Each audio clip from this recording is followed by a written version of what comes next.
중국 베이징의 충격 실상이다. 지옥문이 곧 열릴 것이다. 여러분 이 말이 사실일까요? 이거 여러분 사실입니다. 이거 한번 보세요. 베이징의 사무실 공실률입니다.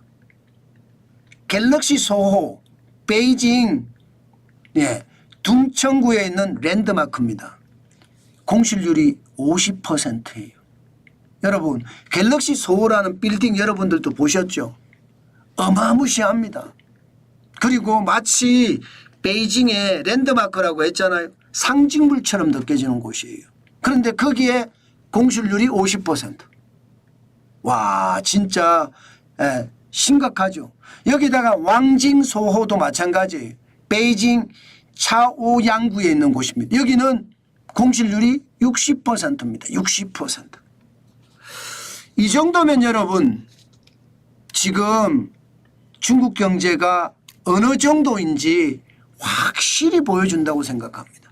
갤럭시 소호도 텅텅, 왕징 소호도 텅텅텅이라는 거잖아요. 야 진짜로 엄청나다는 이야기 아니겠습니까? 분위기가 망해간다 이런 분위기를 느낀다고 합니다. 실제로 현장에 가보면요. 그냥 다 비어있어요. 다 비어있어요. 그러니 시장에 대한 어떤 이야기들도 충격적이라고 이야기하죠. 그런데도 말입니다. 중국은 정부가 아니 성장률을 5% 했는데 무슨 소리야 이렇게 이야기하고 있습니다. 거짓말인 거죠. 가짜인 거죠. 결국 중국몽이라고 이야기 자꾸 하고 있는데 시장에서는 중국망이라고 이야기하는 겁니다. 중국의 꿈 성장해서 지원이 되는 게 꿈이겠죠. 그런데 중국망 망해가고 있다는 거예요. 4분기에 5.4% 성장을 했다고 하지만 이게 과연 맞나 이거예요. 맞나. 1분기에 5.3%, 2분기에 4.7%, 3분기에 4.6%인데 돈 뿌려서 5.4% 성장했을 수는 있습니다. 엄청나게 돈을 쏟아부었으니까. 그런데 소매 판매나 혹은 말입니다. 소비자 물가를 보면 소비자 물가가 12월에 0.1% 올라가는 데 그쳤습니다. 소비가 안 된다는 이야기거든요. 그만큼 충격적이라는 이야기거든요. 실질적으로 그런 지표도 나옵니다.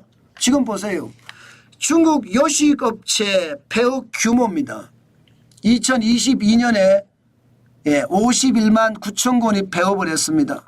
2024년에는요 300만 곳이 폐업을 했지 않을까 그렇게 예상을 합니다. 그것도 중국 국가통계국에서 나온 거예요. 2년 사이에 478%입니다. 그러면 6배 가까이 된다는 거잖아요. 6배. 51만 9천이 248만 천 곳이 늘어나서 300만 원이 됐으니까 엄청나게 지금 상황이 나빠진다는 이야기잖아요. 지금 이대로 가면요. 중국의 베이징이든 상하이든 선진이든 할 것 없이 말입니다.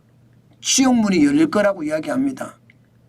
요식업체가 이렇게까지 폐업을 많이 하면 여러분 경제가 제대로 살아날 리가 없죠. 그러니까 시장에서는요. 저성장의 저물가 디플레이션이 왔다는 거예요. 중국만 아니라고 해요. 중국만 5% 성장했다면서 중국만 아니라고 이야기하지만 시장에서는 이미 저성장의 저물가 구조가 굳어졌다. 이제 디플레이션이 터졌다. 일본식 장기 불황이 왔다. 그래서 지옥문이 곧 열릴 거라고 이야기한다. 이 말이 틀리는 말이 아닙니다. 실제 블룸버그 통신에서 이야기하는 걸 보면요. 소비 심리를 반전시켜 가면서 내수를 활성화시키기 위해서는 중국 정부가 진짜 긴 싸움을 이어가야 될 거다. 이렇게 분석을 하고 있습니다. 그만큼 여러분 상황이 좋지 않다는 거예요. 저는 지옥문이 열릴 거라고 이야기하는 것 이 말이 틀린 말이 아닙니다. 공산주의자들은 이렇게 속입니다. 거짓말을 합니다. 조작을 합니다. 그래서 이게 진짜인지 가짜인지 모르게 만들어 놓는데 이건 말입니다. 우리 문재인 정부 때도 많이 경험했어요. 숫자 조작하는 거요. 굉장히 조작을 많이 해서 지금 일자리 통계는 눈 뜨고 볼 수가 없잖아요. 일자리 통계가 나와도 의미가 별로 없습니다. 그 정도로 말입니다. 일자리 통계가 완전히 폭망해 했습니다. 진짜 심각하다 이렇게 이야기합니다. 지금 중국은 아마도 말입니다. 지금까지 나오는 수치로 봐서는 경제 전문가들도 갸우뚱갸우뚱합니다. 과연 중국을 믿을 수 있을까? 이렇게 말입니다. 그 정도로 상황이 좋지 않다는 뜻으로 저는 해석합니다. 그만큼 여러분 시장이 어렵다는 이야기입니다. 저는 중국이 일본식 장기 불황이라고 하는 잃어버린 10년, 잃어버린 20년, 잃어버린 30년 이렇게 되는 거 저는 당연하다고 생각합니다. 당연하다고 생각해요. 왜 당연하다고 생각하느냐. 미국과 중국의 G2 전쟁도 얼마 안 남았거든요. 저는 그 G2 전쟁이 벌어지면서 중국의 상황도 굉장히 어려워지지 않겠느냐. 저는 이렇게 예상해 봅니다.